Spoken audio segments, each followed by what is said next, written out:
شروع اللہ کے پاک اور بابرکت نام سے جو بڑا مہربان نہایت رحم کرنے والا ہے۔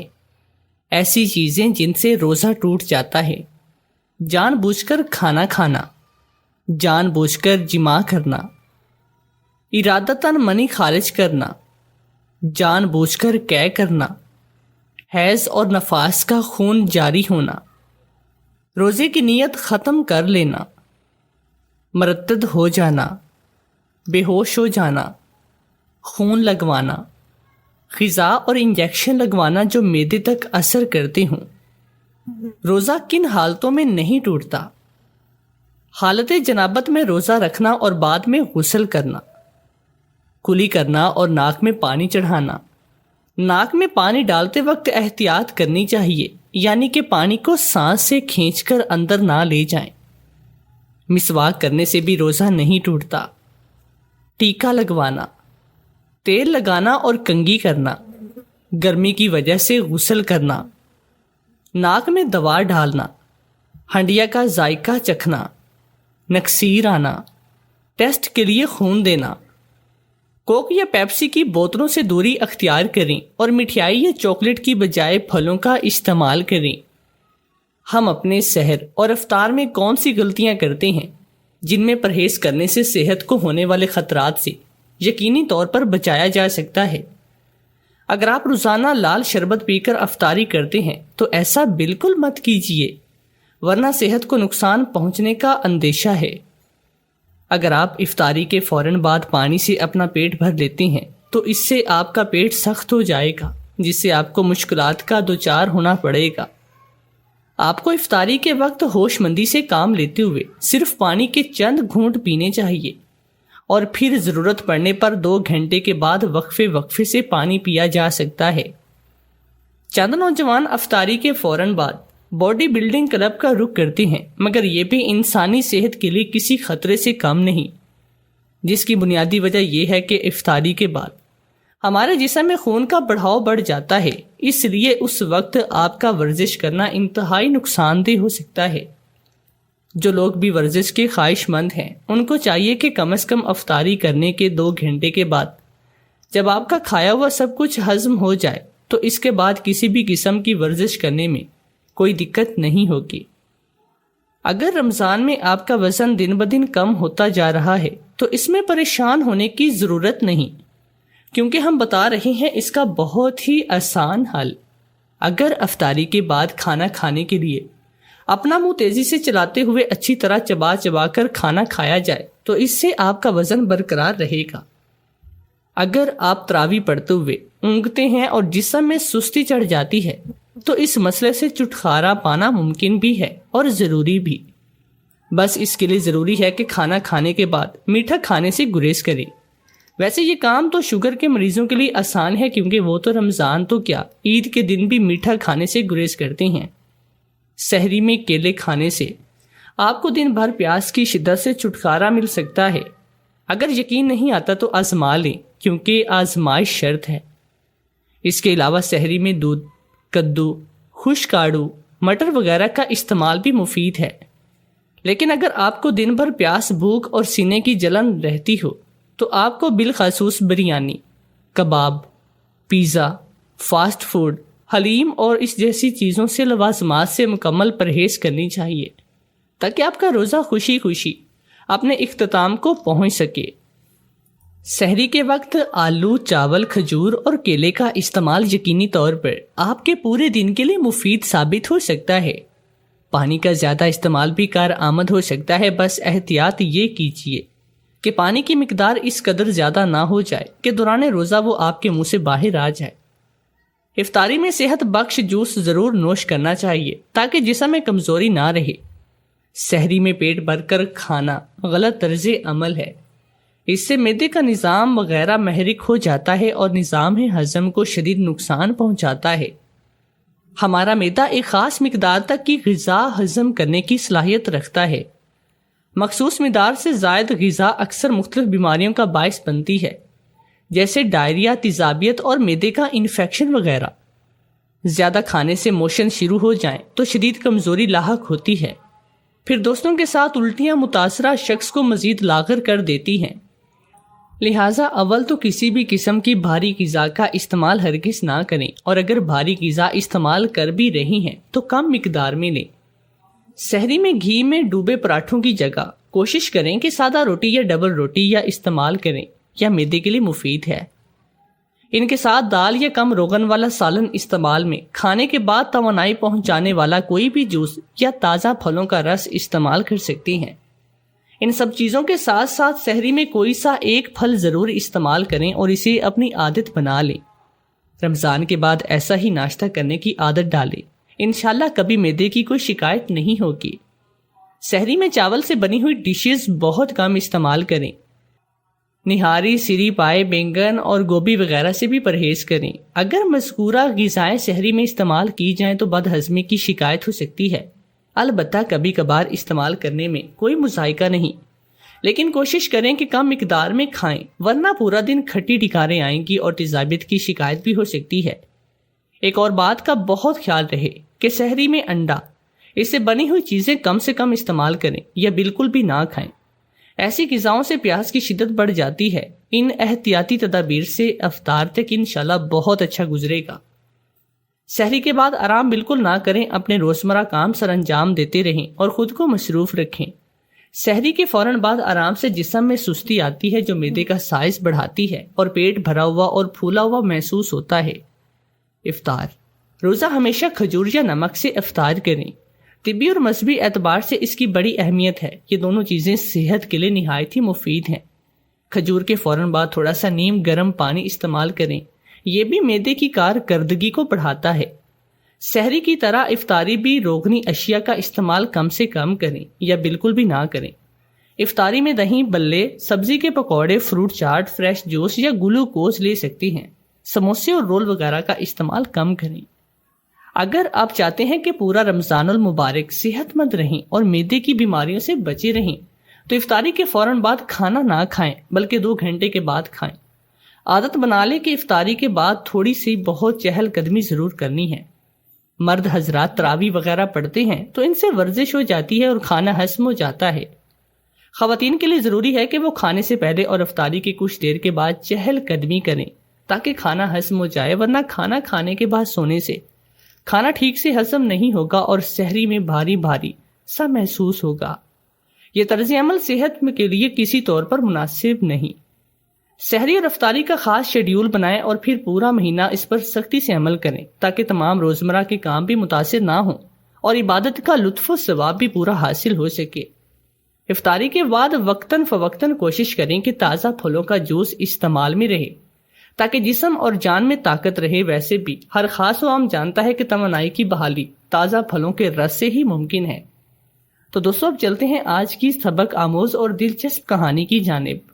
میری پھپھو بہت ظالم تھی، وہ مجھ پر بہت ظلم کرتی۔ ایک دن ایک خواجہ سرا محلے میں آیا تو میں خواجہ سرا بن کر اس کے ساتھ چلی گئی تاکہ میری اس جہنم سے جان چھوٹ جائے اور میری عزت بھی محفوظ رہے گی۔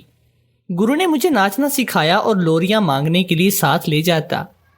وہ خواجہ سرا تھا اس لیے میں کبھی اس کے کمرے میں سو جایا کرتی۔ ایک رات اچانک میری طبیعت خراب ہوئی، گرو مجھے ہسپتال لے گیا اور جب صبح میری آنکھ کھلی تو میرے سر پر آسمان ٹوٹ پڑا، کیونکہ میں تو حاملہ تھی۔ میں ہرگز بد کردار نہیں تھی، میری رگوں میں ایک شریف ماں باپ کا خون تھا۔ میں نے کوئی گناہ نہیں کیا تھا، میرا قصور بس یہ تھا کہ میں یتیم اور بے سہارا تھی۔ میرے والدین کی ایک حادثے میں موت واقع ہو گئی، اس لیے مجھے میری پھپھو اپنے گھر لے گئی۔ میری عمر 16 سال تھی جب میں پھپھو کے گھر آئی تو میری پھپھو کا شوہر مجھے اچھی نظر سے نہیں دیکھتا، بار بار وہ میرے قریب آنے کی کوشش کرتا۔ میری پھپھو کی کوئی اولاد نہ تھی، وہ اکیلی رہتی، اس لیے مجھے اپنے گھر لے آئی، لیکن مجھ سے نوکرانی کی طرح کام کرواتی۔ ان کا شوہر الگ میری جان کا عذاب بن گیا تھا۔ ایک بار میں کپڑے دھو کر اوپر چھت پر ڈالنے گئی تو نہ جانے کب میرا پھپھا موقع پا کر اوپر آیا اور کپڑے رسی پر پھیلا رہی تھی۔ مجھے دیکھ کر وہ شخص مسکرانے لگا، میں بری طرح سے گھبرا گئی۔ میں نے جلدی سے کپڑے رسی پر جیسے تیسے ڈالے اور نیچے اتر گئی۔ میرا دل زور زور سے دھڑکنے لگا تھا۔ میں نے پھپھو سے اس لیے کچھ نہیں کہا، وہ مجھے ہی برا بھلا کہتی تو میں کہاں جاتی۔ میرا تو کوئی ٹھکانہ بھی نہیں تھا۔ ایک بار میں صحن میں رکھے پرندوں کو باجرہ ڈال رہی تھی، میری پھپھو دوپہر کو سو جاتی۔ آج چھٹی کا دن تھا تو میرا پھپھا بھی اپنے کمرے میں ہی تھا۔ میرے دل کی بات تو یہاں کوئی بھی سننے والا نہیں تھا، اس لیے میں جب بھی کاموں سے فارغ ہوتی پرندوں کے ساتھ باتیں کرنے لگتی۔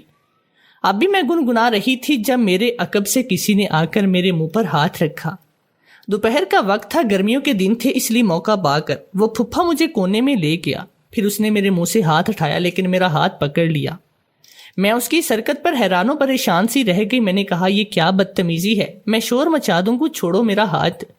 لیکن وہ ڈھیٹ شخص ہنسنے لگا، کہنے لگا تم مچاؤ شور، میں تمہاری پھپھو کو کہہ دوں گا کہ تم نے مجھے اشارہ کر کے بلایا تھا، وہ مجھے کچھ نہیں کہے گی لیکن تمہارے ساتھ بہت کچھ کر دے گی۔ میں نے اس کے ہاتھ پر دانت کاٹے اور اسے اپنا ہاتھ چھڑوا کر اپنے کمرے میں چلی گئی اور دروازہ بھی بند کر دیا۔ میں بہت ڈر گئی تھی کیونکہ جانتی تھی کہ میری پھپھو میری بات کا اعتبار نہیں کرے گی۔ ایک بار میں اپنے کمرے میں سو رہی تھی، مجھے آہٹ کی آواز سنائی دینے لگی، اس لیے میں نے آنکھیں کھول کر دیکھا لیکن گھپ اندھیرا تھا۔ جس قدر اندھیرا تھا مجھے کچھ بھی نظر نہیں آ رہا تھا۔ میں نے غور سے اپنی آنکھیں پھیلا کر دیکھا تو میرے ہوش اس وقت اڑے جب ایک شخص کا سایہ مجھے اپنے کمرے میں محسوس ہوا۔ اس سے پہلے کہ میں اٹھ کر بیٹھتی وہ شخص میرے پاس پہنچ گیا تھا۔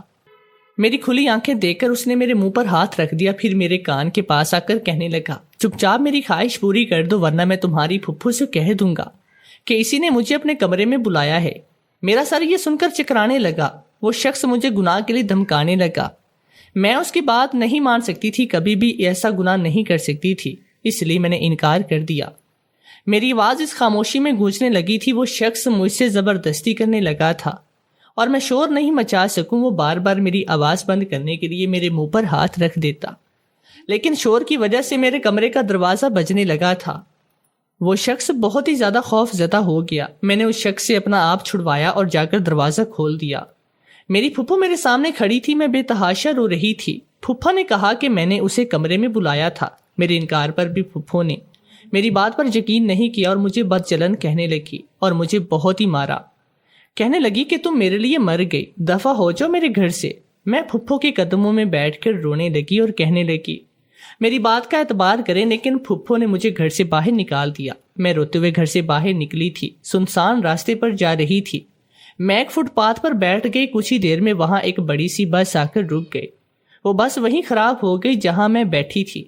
مجھے نہیں پتا تھا کہ میرے نصیب میں کیا ہے۔ اس بس میں بہت شور ہو رہا تھا، ڈھول بج رہے تھے، ناچ گانا ہو رہا تھا، خواجہ سرا بھی ناچ رہے تھے اور باراتی بھی۔ میں نے رش دیکھ کر بس کا پچھلا دروازہ دھیرے سے کھولا اور بس کے اندر چلی گئی اور اسی بارات میں شامل ہو گئی۔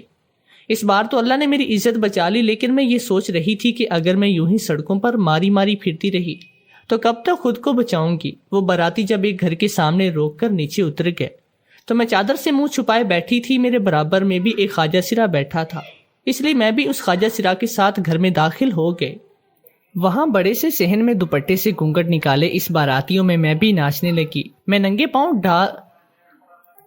پاؤں ڈھول کی تھاپ پر ناچ رہی تھی۔ مجھے ناچتے ہوئے ہوش ہی نہیں رہا کہ میں جھوم رہی تھی۔ خوشی کے موقع پر تو بہت لوگ خوشی کے مارے ناچتے اور جھومتے دیکھے ہوں گے، لیکن میرے آنسو بتدریج بہہ رہے تھے۔ خوشی کے موقع پر تو بہت لوگ خوشی کے مارے ناچتے جھومتے دیکھے ہوں گے، لیکن میرے آنسو بتدریج بہہ رہے تھے۔ لیکن میں ناچ رہی تھی، میں رو رہی تھی، مجھے ارد گرد کا ہوش نہ تھا۔ جیسے جیسے ڈھول بجنے میں تیزی آ رہی تھی، میرے پیروں پر میرا اختیار نہیں رہا۔ میں گھونگھٹ میں یہ بھی نہیں دیکھ پا رہی تھی کہ میرے ساتھ کوئی دوسرا بھی ناچ رہا ہے یا نہیں۔ میرے بے اختیار چلتے پیر، لچکتی کمر، لہراتے ہاتھ اس وقت رکے جب ڈھول کی آواز بند ہوئی۔ یکدم میں ہانپتے ہوئے رک گئی۔ جب میں نے دوپٹے سے باہر جھانک کر دیکھا تو سب لوگ حیرت سے آنکھیں پھاڑے مجھے ہی دیکھ رہے تھے۔ وہاں ناچنے والی بس میں تھی اور کوئی نہیں۔ شادی کے ہنگامے میں بھی سب چپ چاپ میرا ناچ دیکھ رہے تھے۔ سب کی نظریں اپنی طرف مرکوز دیکھ کر مجھے خفت نے آن گھیرا تھا۔ اس سے پہلے مجھ سے کوئی سوال و جواب شروع کرتا، میں خواجہ سرا جہاں کھڑے تھے وہاں جا کر کھڑی ہو گئے۔ لوگوں نے سمجھا کہ میں بھی ان کے ساتھ ہوں، اس لیے میری تعریف کرتے ہوئے دولہے کے باپ نے خواجہ سرا کے گروہ کو زیادہ پیسے دیے کہ اس ہجڑے نے اچھی محفل جمائی ہے۔ وہ اس وقت تو چپ سا رہا، پیسے بھی جیب میں ڈال لیے، لیکن کن اکھیوں سے مجھے دیکھنے لگا۔ اس کے بعد جیسے ہی شادی ختم ہوئی وہ لوگ واپس جانے کے لیے گھر سے باہر نکلے، میں بھی ان کے ساتھ باہر چلی گئی۔ وہ گرو کہنے لگا تم کون ہو؟ تم میرے لوگوں میں سے تو نہیں ہو؟ میں نے کہا میں بھی خواجہ سرا ہوں، مجھے ناچنا بھی آتا ہے۔ وہ گرو تو میری بات پر چپ سا ہو گیا، لیکن اس کے ساتھ کھڑے دوسرے خواجہ سرا میری حمایت میں بولنے لگے اور کہنے لگے یہ اچھا ناشتہ ہے استاد، اسے اپنے پاس رکھ لیتی ہیں، آج تو اس نے محفل ہی جیت لی۔ وہ گرو مجھے رکھنے کے لیے مان گیا، مجھے اپنے ساتھ لے گیا۔ وہ گھر بہت چھوٹا سا تھا، جہاں وہ رہتے تھے بس 2 کمروں پر مشتمل تھا۔ ایک میں وہ خواجہ سرا رہتے تھے اور اس گروہ کے ماتحت تھے، دوسرے کمرے میں وہ گرو اکیلا رہتا۔ زمین پر ہی بستر لگائے وہ چاروں وہاں لیٹ گئے۔ ان میں سے ایک نے جب مجھے کھڑے دیکھا تو کہنے لگے، تو کیوں کھڑا ہے، چل آ کر ہمارے ساتھ لیٹ جا۔ یہ سن کر تو مجھے جھرجھری سی آنے لگی۔ میں ان کے ساتھ لیٹنے سے کترا رہی تھی، میں سخت گھبرا گئی تھی۔ میں ایک لڑکی تھی اس لیے ان کے ساتھ لیٹے اور سونے سے گھبرانا ایک فطری سی بات تھی۔ میں نے کہا مجھے بند کمرے میں نیند نہیں آتی، میں اکیلی صحن میں سو جاؤں گی۔ یہ کہہ کر میں کمرے سے باہر نکل آئی۔ صحن میں بس ایک ہی چارپائی رکھی تھی اور وہ بھی ٹوٹی پھوٹی تھی۔ میں نے اسی کو غنیمت جانا اس پر سو گئے۔ صبح مجھے کسی نے جھنجھوڑ کر اٹھایا تھا، میری آنکھ کھلی تو وہ گرو تھا۔ مجھے کہنے لگا، تو یہاں کیا کر رہا ہے، اندر کیوں نہیں سویا؟ میں نے کہا کہ مجھے صحن میں کھلی فضا میں نیند آتی ہے۔ وہ مجھے غور سے دیکھنے لگا۔ میں نے جلدی سے اپنا دوپٹہ خود پر اوڑھ لیا۔ وہ کہنے لگا، دیکھ میں جانتا ہوں کہ تم ایک لڑکی ہو۔ وہ کیسے میری ہر بات جان گیا تھا۔ میں اس کے سامنے رونے لگی اور کہنے لگی، میں بے آسرا ہوں، اگر اس نے مجھے پناہ نہیں دی تو برباد ہو جاؤں گی۔ میں نے اسے ساری بات سچ سچ بتا دی۔ وہ میری بات سن کر بولا، تمہاری پھپھو نے تمہارے ساتھ بہت بڑا ظلم کیا ہے۔ کہنے لگا، دیکھو ہمارا پیشہ ناچ گانا ہے، اگر تم یہاں رہو گی تو تمہیں ہمارے ساتھ ناچ گانا کرنا پڑے گا۔ میرے پاس اس کی بات ماننے کے علاوہ دوسرا کوئی چارہ بھی تو نہیں تھا۔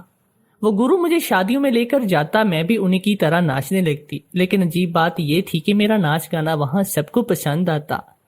اسی وجہ سے گرو مجھے خاص اہمیت دینے لگا۔ دوسرے خواجہ سرا مجھ سے جلنے لگے تھے کہ مجھ میں ایسے کون سے سر خواب کے پر لگے ہیں جو گرو مجھے اہمیت دیتا ہے، لیکن میں پرسکون تھی جس محفل میں مجھے گرو لے کر جاتا۔ وہ امیر لوگوں کی شادیاں ہوتی تھی جو تمیز کا دامن ہاتھ سے نہیں چھوڑتے، اور یہ بات بھی تھی جس محفل میں میں جاتی ڈھول تھاپ کر بے قابو سی ہو جاتی تھی۔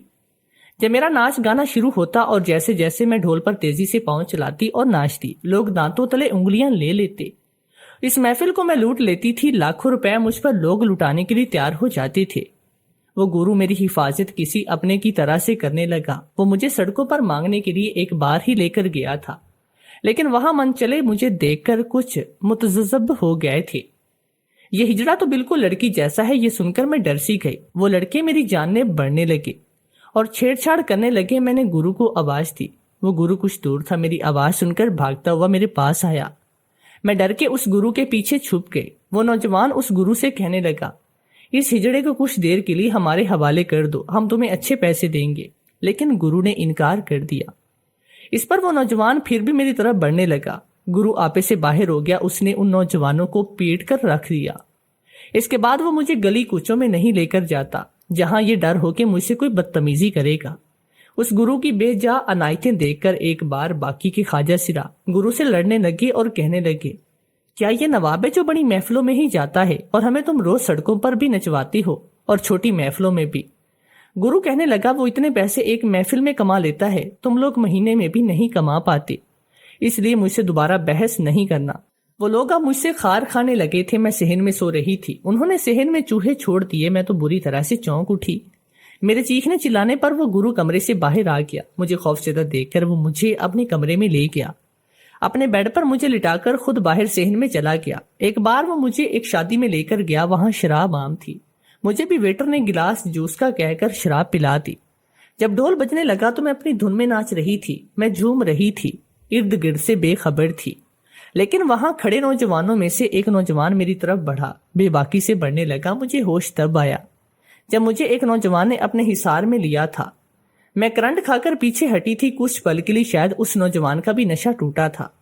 وہ مجھے بڑے غور سے دیکھنے لگا۔ گرو فوراً میرے پاس آیا اور اس نوجوان سے سخت لہجے میں کہنے لگا کہ میں اپنی حد میں رہ کر ناچ گانا دیکھوں، خبردار جو کسی نے اسے چھوا بھی تو۔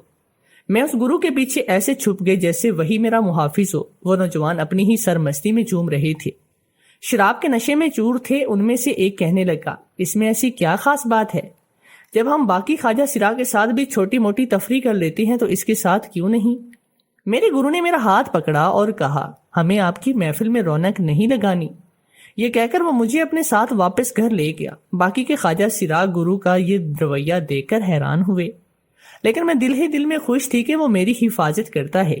اسی رات باہر بہت تیز بارش ہونے لگی۔ میں جانتی تھی کہ دوسرے خواجہ سراغ گرو سے میری وجہ سے خار کھانے لگے ہیں، اس لیے اپنا کمرہ بند کر کے سوتے ہیں۔ اسے کمرے میں نہیں سلاتے، وہ میری خاطر باہر صحن میں سونے لگا تھا، اور صحن چھتا ہوا بھی نہیں تھا، اس لیے بارش سے وہ بھیگ سکتا تھا۔ میں نے جب کمرے کا دروازہ کھولا تو وہ سامنے بارش میں بھیگ رہا تھا۔ میں نے اسے کہا کہ وہ کمرے میں آ جائے، وہ خواجہ سراغ تھا، مجھے اس سے بھلا کیا خطرہ ہو سکتا تھا، لیکن وہ مسلسل ہی انکار کر رہا تھا۔ میں نے کہا اگر وہ میرے کمرے میں نہیں آیا تو میں بھی صحن میں کھڑی رہوں گی۔ میری بات سن کر وہ کمرے میں آ گیا اور زمین پر اپنا بستر بچھانے لگا۔ میں نے کہا کہ وہ اوپر بیڈ پر سو جائے، زمین پر میں لیٹ جاتی ہوں۔ نہ جانے کیا بات تھی کہ اس نے اختلافات نہیں کیا اور بیڈ پر جا کر لیٹ گیا۔ میں بھی زمین پر لیٹ کر سو گئے، لیکن بادلوں کی گرج نے میرا دل دہلا دیا۔ میں اٹھ کر بیٹھ گئی، کمرے میں گھپ اندھیرا تھا، شاید لائٹ جا چکی تھی، بارش بہت زیادہ ہو رہی تھی۔ مجھے بادل کی گرج سے بہت ہی خوف آتا تھا، اس لیے میں بیڈ پر جا کر لیٹ گئی۔ وہ گرو بے خبر سو رہا تھا، میں اسی بیڈ کے دوسرے کنارے پر جا کر سو گئی۔ اپنے خوف کو کچھ کم کرنے کے لیے میں نے اس کا ہاتھ پکڑ لیا تھا، پھر شاید اس شراب کا نشہ مجھ پر اب غافل ہونے لگا تھا۔ کچھ ہی پل میں گہری نیند سو گئی، لیکن جب میری آنکھ کھلی تو کمرہ خالی تھا، میرا سر بھاری ہو رہا تھا۔ شاید اس نشے آور جوس کا اثر مجھ پر دیر سے ہوا تھا اور اب تک اترا بھی نہیں تھا۔ میں اٹھ کر باہر آئی تو سب ناشتہ کر رہے تھے، میں نے بھی اپنے لیے ناشتہ بنایا اور کرنے لگی، لیکن وہ گرو گھر پر نہیں تھا، وہ پورا دن گھر پر نہیں آیا۔ رات دیر کو جب وہ گھر آیا تو کہنے لگا میری طبیعت کچھ ٹھیک نہیں۔ یہ سن کر میں پریشان ہو گئی۔ میں نے پوچھا کہ اسے کیا ہوا ہے تو وہ مجھ سے نظریں چرانے لگا اور کہنے لگا کہ میرے سر میں درد ہے، مجھے سر درد کی دوا دے دو۔ میں نے اسے دوا کے ساتھ چائے بھی بنا دی۔ وہ صحن کی چارپائی پر لیٹ گیا۔ میں نے کہا کہ وہ کمرے میں لیٹ جائے، لیکن اس نے انکار کر دیا۔ اب وہ مجھ سے کترانے لگا تھا، لیکن 1 مہینے کے بعد جو قیامت مجھ پر ٹوٹی تھی، میرے ہوش ہی اڑ گئے۔ مجھے کچھ بھی ہضم نہیں ہو رہا تھا، اس لیے میں ڈاکٹر کے پاس چلی گئی، لیکن جو خبر اس نے مجھے سنائی میں چکرا کر رہ گئی۔ ایسا کیسے ممکن تھا؟ ڈاکٹر کی رپورٹ کے مطابق میں حاملہ ہو چکی تھی، لیکن مجھے ایسا کچھ بھی تو یاد نہیں تھا۔ میرے ساتھ ایسا کون کر سکتا ہے؟ جن لوگوں میں رہ رہی تھی مجھے ان سے اپنی عزت کا کوئی خطرہ نہیں تھا، تو پھر میں کیسے؟ میں حد درجہ پریشان تھی۔ گھر آ کر بھی میں یہی سوچ رہی تھی، مجھے ایسا کچھ بھی یاد نہیں تھا۔ میں نے دوپہر کا کھانا کھایا نہ رات کا، رو رو کر میری آنکھیں سو چکی تھی۔ گرو مجھے ہی دیکھ رہا تھا، مجھ سے 2-3 بار پوچھ بھی چکا تھا کہ تمہیں کیا ہوا ہے، مجھے تم ٹھیک نہیں لگ رہی۔ میں اسے کیا کہتی؟ میں نے نفی میں سر ہلا دیا۔ میرا دماغ سوچ سوچ کر قاصر ہونے لگا تھا، لیکن میرے ہاتھ میں کوئی ایسا سرا بھی نہیں مل رہا تھا جس سے میں جان سکتی کہ میرے ساتھ زیادتی کس نے کی ہے۔ اگلے روز مجھے پھر سے الٹیاں ہونے لگی۔ گرو اس وقت گھر پر ہی تھا۔ میری بگڑتی حالت دیکھ کر کہنے لگا چلو تمہیں ڈاکٹر کے پاس لے جاؤں، لیکن میں نے انکار کر دیا۔ میں نے کہا مجھے کہیں نہیں جانا، یہ کہہ کر رونے لگی۔ وہ مجھے دیکھ کر پریشان سا ہو گیا، میں بھی سوچ سوچ کر تھک سی گئی، اپنی حالت سے پریشان تھی۔ میں نے کہا میرے ساتھ کسی نے گناہ کیا ہے، لیکن میں نہیں جانتی کہ میرے ساتھ کس نے کیا ہے، مجھے کچھ بھی یاد نہیں، میں امید سے ہو چکی ہوں۔ یہ کہہ کر میں رونے لگی اور وہ یہ سن کر بدحواس سا ہونے لگا، مجھ سے کہنے لگا تم پریشان نہ ہو۔ میں نے کہا کہ میں کیسے پریشان نہ ہوں، لوگ مجھے لڑکی نہیں خواجہ سرا سمجھتے ہیں، پھر یہ سب، میں اب یہاں بھی نہیں رہ سکتی، اب میں کہاں جاؤں گی؟ جہاں بھی گئی لوگ مجھے اپنی ہوس کا نشانہ بھی بنائیں گے۔ میں تو اپنی عزت کی حفاظت کی خاطر یہاں آئی تھی، کیونکہ مجھے یہاں اپنی عزت کو کوئی خطرہ نہیں تھا، لیکن پھر بھی۔ یہ کہہ کر میں رونے لگی۔ وہ مجھے روتے ہوئے دیکھ کر پریشان سا ہو گیا، کہنے لگا ایسا کرو تم مجھ سے نکاح کر لو۔ اس کی بات سن کر میں نے حیرت سے اسے دیکھا تھا۔ میں نے کہا ایسا ہو ہی نہیں سکتا، میں کیسے کسی خواجہ سرا سے نکاح کر سکتی ہوں؟ وہ کہنے لگا تم مجھ سے نکاح کر سکتی ہو کیونکہ میں خواجہ سرا نہیں اور تمہارے بچے کا باپ بھی ہوں، لیکن ہمارے درمیان جو کچھ بھی ہوا وہ وقت اور حالات کے ہاتھوں میں ہوا ہے، میرا قصد ایسا کوئی ارادہ نہیں تھا۔ میں اسے حیرت سے دیکھ رہی تھی۔ وہ کہنے لگا میں بہت ہی چھوٹا تھا جب ٹرین میں اپنے گھر والوں کے ساتھ سفر کر رہا تھا۔ رات کے پہر ہماری گاڑی ایک اسٹیشن پر رک گئی اور ٹرین میں کچھ خواجہ سرا اوپر چڑھ گئے اور بھیک مانگنے لگے۔ مجھے شروع سے ہی وہ اچھے لگتے تھے، رنگ برنگے سے کپڑے پہنے وہ مجھے اچھے لگتے تھے۔ جب وہ میرے کیبن میں مانگنے آئے تو میرے گھر والے سو رہے تھے، بس میں ہی جاگ رہا تھا۔ میں اس وقت 6-7 سال کا تھا۔ وہ لوگ بھیک مانگتے ہوئے وہاں سے چلے گئے، مجھے انہیں دیکھنے کا بہت ہی شوق تھا، اس لیے میں ان کے پیچھے ہی چل پڑا۔ جیسے ہی وہ لوگ ٹرین سے نیچے اترے میں بھی اتر گیا۔